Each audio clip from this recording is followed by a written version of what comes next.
ஆராய்ச்சி செய்து இந்த உலகத்துல இந்த பிரபஞ்சத்திலிருந்து எடுத்த கர்மவினை தீர்க்கக்கூடிய மூல மந்திரம். நீங்க கோவில்ல போய் விளக்கேத்துறதா இருந்தா இந்த மந்திரத்தை ஒரு முறை சொல்லுங்க.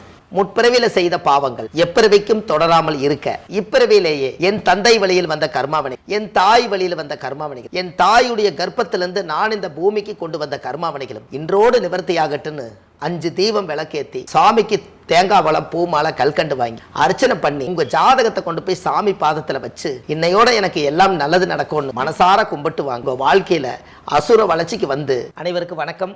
பாரம்பரிய திருவள்ளுவர் குலவம்சம் பிரசன்ன ஜோதிடர் சுபமாரிமுத்து திருப்பூரிலிருந்து இந்த பதிவு உங்களுக்காக.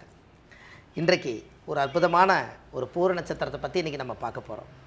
இந்த பூர நட்சத்திரத்தினுடைய குணாதிசை பற்றி நம்ம தெரிஞ்சுக்கணும் இல்லைங்களாம்மா? பூரமே கற்பூரம். என்னங்கம்மா? கற்பூரம். ஆமாங்கம்மா, பூரமே கற்பூரம். கற்பூரம்னா பத்திக்கும் இல்லைங்களா? பூர நட்சத்திரக்காரி எப்பவுமே கொஞ்சம் சுறுசுறுப்பாக இருப்பாங்க. ஓகே. ஆமாம், முகத்தில் செண்டு பவுட்ரு அந்த கலை நயத்தோடு இருப்பாங்கன்னு சொல்லுவாங்க இல்லைங்களா? அவங்களுக்கு கருப்பாக இருந்தாலும் அவங்களுக்கு பிடிக்கும். எதுக்காக அப்படின்னா பூரம் வந்து சுக்கரனுடைய நட்சத்திரம்.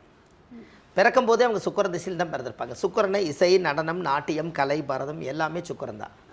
அதனால் புதன் அதாவது வந்து அந்த சுக்கரன், அதனால் பூர நட்சத்திரம் வந்து சுக்கரன் திசையில் தான் அவங்க பிறந்திருப்பாங்க. சிறு வயசுலேயே சுக்கரன் திசையை விட்டுருவாங்க. அப்போது இந்த இவங்களுடைய குணம் எப்படி இருக்குதுன்னு கேட்டிங்கன்னா, ஒரு சிம்மராசி. பூரத்தில் யாராவது பிறந்தாங்கன்னா அது சிம்மராசி. இந்த சிம்மராசிக்காரருடைய வாழ்க்கை அந்த பூர நட்சத்திரத்தில் இருக்கிறது ஒரு வசீகரமான பேச்சுங்க. அவங்கக்கிட்ட எப்பவுமே இருக்குது ஒரு வசீகர பேச்சு. அந்த பாசிட்டிவாக வசீகரமாக பேசிடுவாங்க. திரும்பி பார்க்குற மாதிரி அந்த வசீகர பேச்சு அவங்ககிட்ட இருக்கும். ரெண்டாவது, பாசத்துக்காக ஏங்குவாங்க. ஏன்னா அது சிம்மம் இல்லைங்களா? அதனால் பாசத்துக்காக ஏங்குவாங்க. ரெண்டாவது, தாய் மேலே ரொம்ப பாசமாக இருப்பாங்க. பூர நட்சத்திரம் வந்து பார்வதி தாயாருடைய நட்சத்திரம். அதனால் தாய் மேலே எப்போவுமே பாசம் எல்லளவு குறையாது. காலத்துக்கும் அவங்களோட பேரு புகழ் எல்லாமே இருக்கும். அந்த பூர நட்சத்திரத்தில் பிறந்தாச்சுனாலே அவங்களுடைய கண்கள் பார்த்திங்கன்னா ஒரு வைப்ரேஷன் இருக்கும். அவங்களுக்கு தெரியாது. நீங்கள் தூரத்துலேருந்து பார்த்தீங்கன்னா அவங்களுக்குள்ள ஒரு சக்தி பிறக்கும். உலகத்திலேயே ஆதி பராசக்தி பிறந்த நட்சத்திரம் வந்து பூரம். என்னங்கம்மா? ஆதி பராசக்தி பிறந்த நட்சத்திரம் வந்து பூரம். அவங்களுடைய காலத்தொட்டு கும்பிட்டா பெரிய ஆள் ஆயிடுவாங்களாம். ஓகே. ஆதி பராசக்தி பிறந்த நட்சத்திரம், அவங்க பாதத்தை தொட்டு கும்பிட்டாங்கன்னா பெரிய ஆள் ஆயிடுவாங்களா? அப்படின்னா என்னங்க? சக்தி இல்லாமல் சிவன் இல்லையல்ல, அதனால் சக்தி தானே பூரம். அதனால தான் காலச்சக்கரத்துக்கு மேசத்துலேருந்து சிம்மத்தில் கொண்டு போய் பூர நட்சத்திரத்தை பெண் தெய்வமாக வச்சுருக்காங்க. அதை சக்தி. அது சூரியன் இருக்கிறதுனால சிவன். அதனால் சக்தி இல்லாமல் சிவன் இல்லை. ஆண் பாதி பெண் பாதி அர்த்தநாரீஸ்வரர் மாதிரி சத்தியம் சிவனும் ஒளிஞ்சிருக்கிறது சிம்மராசியில் தான். சிம்மத்தில் மக நட்சத்திரத்துக்கு ஒரு கேரக்டர் இருக்குது, பூரத்துக்கு ஒரு கேரக்டர் இருக்குதா இல்லைங்களா? அப்போ பூர நட்சத்திரத்தில் ஒருத்தர் பிறந்தா சிறு வயசில் கஷ்டப்படுவார். எப்படியாவது வாழ்க்கையில் நான் முன்னுக்கு வரமாட்டேனா? என்னுடைய வாழ்க்கையும் ஒரு நாளைக்கு வெளிச்சத்துக்கு வராதா? நான் இந்த உலகத்தில் நான் அரங்கேற்றம் செய்யாமல் இருக்காமல் இந்த பூலோகத்தில் நான் நல்லா வாழணும்னு மனக்கோட்டை கட்டி வச்சு ஒரு நாள் பணத்தை சம்பாதிக்கிறதுக்கு பல திட்டம் போடும். அந்த திட்டத்தை நிறைவேற்றுறது ஒன்று பூரம் தான். அதனால தான் பூரமே கற்பூரம்னு சொன்னோம். இந்த கற்பூரம்னு எதுக்காக சொன்னோம்னா, சிம்ம வீடு தான் நெருப்பு வீடு. அந்த கற்பூரம் பார்த்தா பற்றிக்குமா, அவ்வளோ பவர் இருக்குங்கிறது தான் பூரம். அதுக்கு நாமளாக எடுத்துக்கிட்ட பூரமே கற்பூரம்னு. அப்போது பூர நட்சத்திரக்கார் காலையில் ஒரு கற்பூரம் பொறிச்சு வச்சு சாமி கும்பிட்டு அவங்களுக்கு நல்லது தானே. அதுலேயே கற்பூரம்னு வருதல்லங்க. என்னங்கம்மா? அதுலேயே கற்பு பூரம்னு வருதல்லங்க. அப்போ ஜாதக ரீதியாக அந்த முன்னோர்கள் அந்த காலத்தில் பாரம்பரியத்தை காப்பாற்றக்கூடியவங்க பூர நட்சத்திரக்கார். அவங்க தாத்தா எங்கே வாழ்ந்தாரோ அவரோட பேரை இவர் சொல்லிகிட்டு இருப்பார். அவங்க பாட்டி எப்படி வாழ்ந்தாங்களோ அவங்க வேறு இவர் இன்றைக்கி சொல்லிகிட்டு இருப்பார். அவங்க முன்னோர்கள் யாரெல்லாம் இருக்காங்களோ அவங்க பேரெல்லாம் இவங்க சொல்லுவாங்க.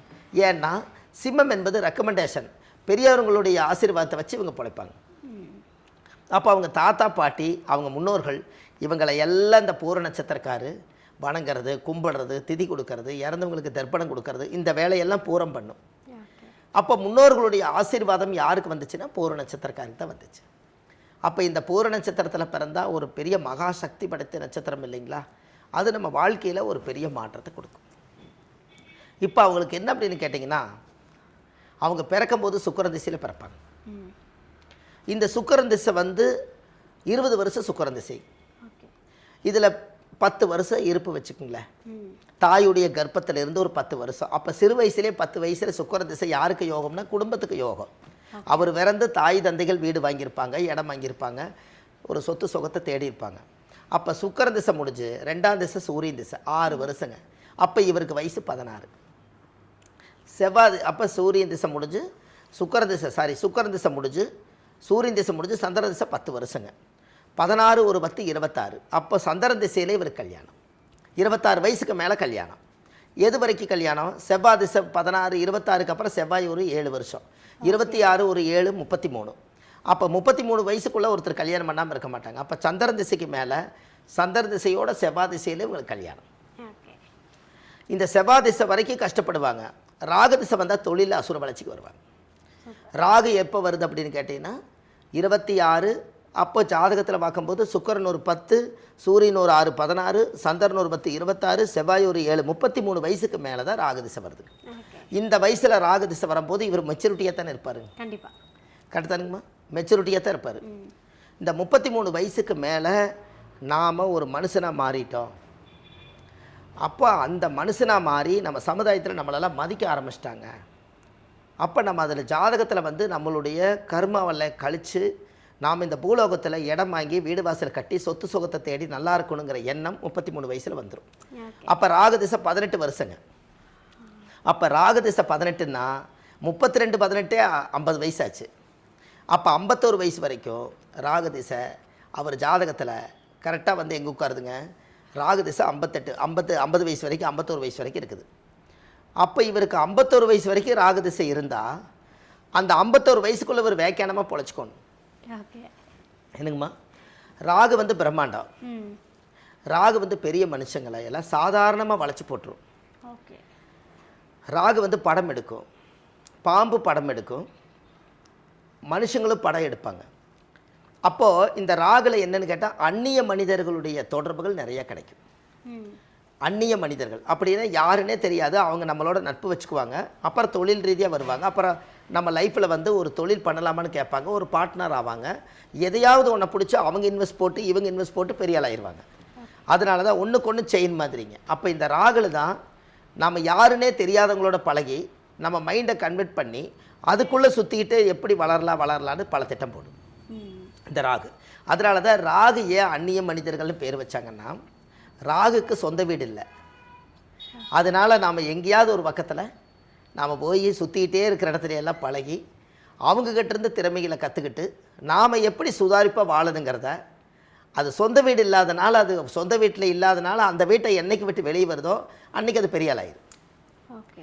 இப்போது ராகு திசை சொந்த வீடு இல்லைன்னா அப்போ ஜாதகத்தில் அது என்ன சொல்லுதுங்க? நம்ம சொந்த வீடு இல்லைன்னா நம்ம சொந்த வீட்டில் இருந்துட்டு இருக்கக்கூடாதுங்களா? நம்ம பிறந்த ஊரில் இருக்கக்கூடாதான். வெளியூர் வந்தால் பொழைச்சிக்கலாங்கன்னு ராகு திசையில்.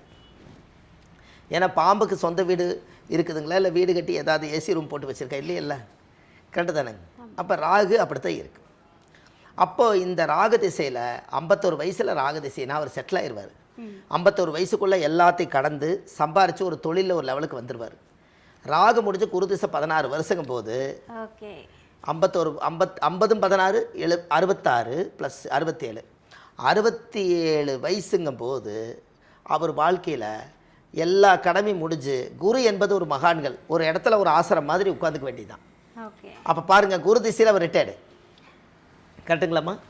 குரு திசையில் நம்ம தொழிலெல்லாம் பார்க்குறதுக்கோ பிடிக்கிறதுக்கோ அந்த அமைப்பு வராது. அந்த உடம்பை அமைதிப்படுத்திட்டு வர்றவங்களுக்கு இந்த அறிவை வச்சு ஞானிகளாட்ட பேசுகிறாங்க இல்லைங்களா, அந்த மாதிரி போவார். ஓகே. அப்போ பாருங்கள், அப்போ ராகு திசை முடிஞ்சு யாருக்கு குரு திசை வந்தாலும் அவங்க கெட்ட பின்பு தானே ஞானி. ம். என்னங்கம்மா?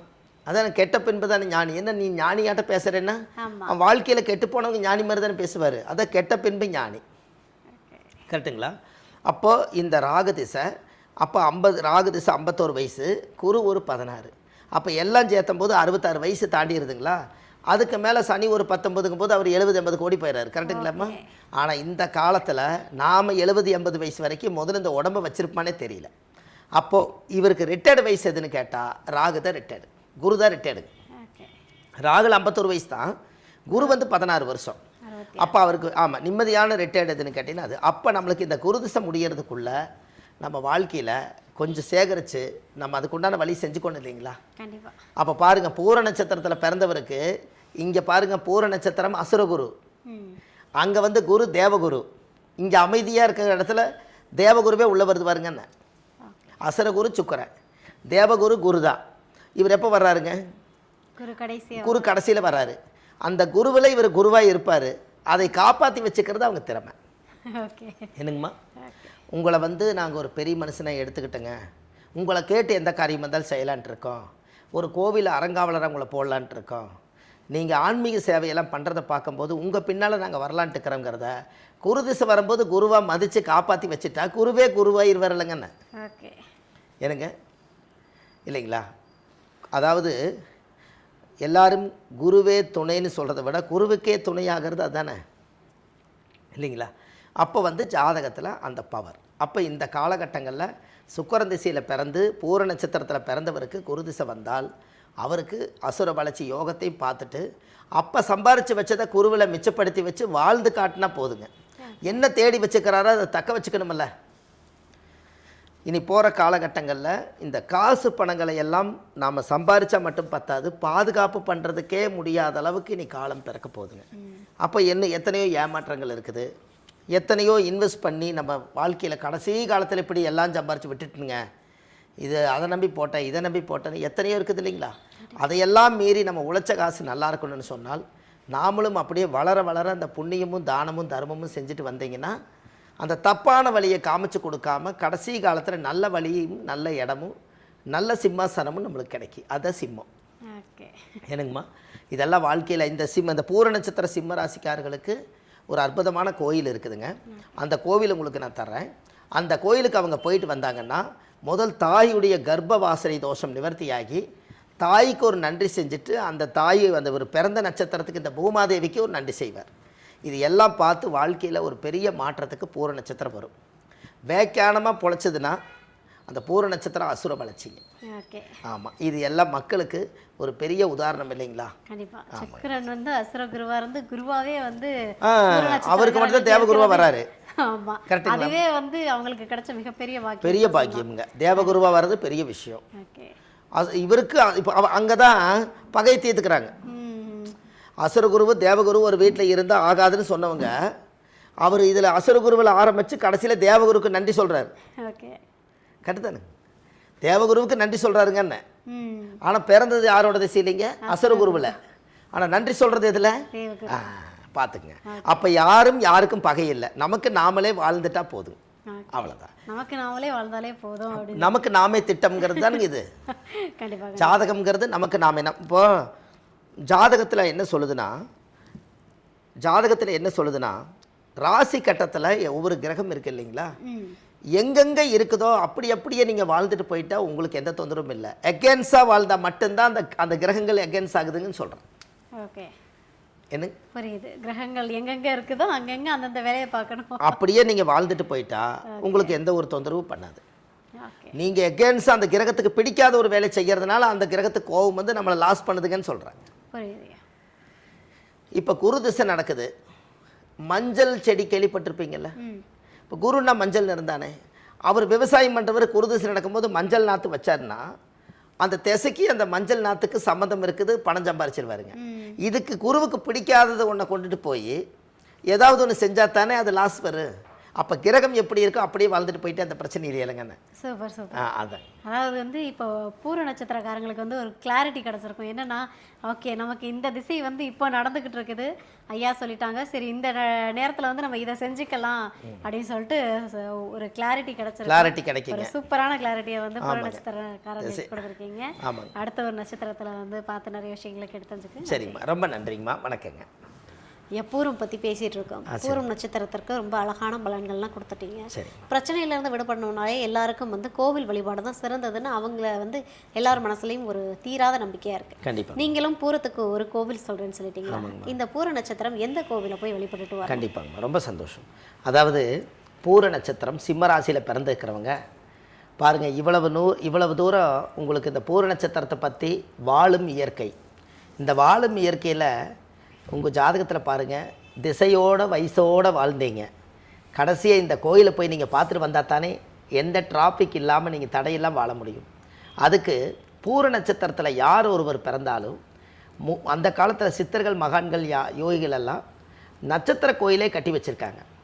நம்ம எங்கேயுமே போய் அலைய வேண்டியதில்லை. அந்த நட்சத்திர கோயில் எதுன்னு கேட்டிங்கன்னா, புதுக்கோட்டை மாவட்டம் பட்டுக்கோட்டை போகும் சாலையில் திருவரங்குளம்ங்கிற ஊரில் தீர்த்தேஸ்வரர்னு ஒருத்தர் இருக்கார்.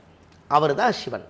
இந்த கோவில் நல்லா தெரிஞ்சுக்குங்க, தீர்த்தேஸ்வரர். கூகுளில் நீங்கள் சர்ச் பண்ணிங்கன்னா, அதாவது புதுக்கோட்டை மாவட்டம் பட்டுக்கோட்டை சாலை போகும் வழியில் திருவரங்குளம்ங்கிற ஒரு ஊரில் தான் அந்த கோவில் இருக்குது. தீர்த்த ஈஸ்வரர். அந்த கோயில் எப்பவுமே ஈரமாகவே இருக்கும். இந்த கோயிலை சுற்றி 8 தீர்த்தம் இருக்குது, அஷ்ட தீர்த்தம் இருக்குது. ஒரு காலத்தில் அந்த காலத்தில் சொல்லியிருக்காங்க, அந்த தீர்த்தமெல்லாம் வலிஞ்சு கோயிலுக்குள்ளே வந்து நிற்கிங்களா. 8 அஷ்டத்துக்கு தீர்த்தம் வந்து சாமிக்கு அபிஷேகம் பண்ணுமா. அதனால் அஷ்ட தீர்த்தம் இருக்கிறதா தீர்த்தீஸ்வரர். அந்த கோவிலில் போய் சாமிக்கு தேங்காய் பழம் பூ மாலை கல்கண்டு வாங்கி அர்ச்சனை பண்ணி உங்கள் ஜாதகத்தை வச்சு பூஜை பண்ணிட்டு வாங்க. உங்கள் வாழ்க்கையில் தாயுடைய கர்ப்ப காலத்தில் பிறக்கும்போது பூர நட்சத்திர தோஷம் அன்னையோட நிவர்த்தியாகும். இதை செய்யுங்க, நல்லதே நடக்கும்.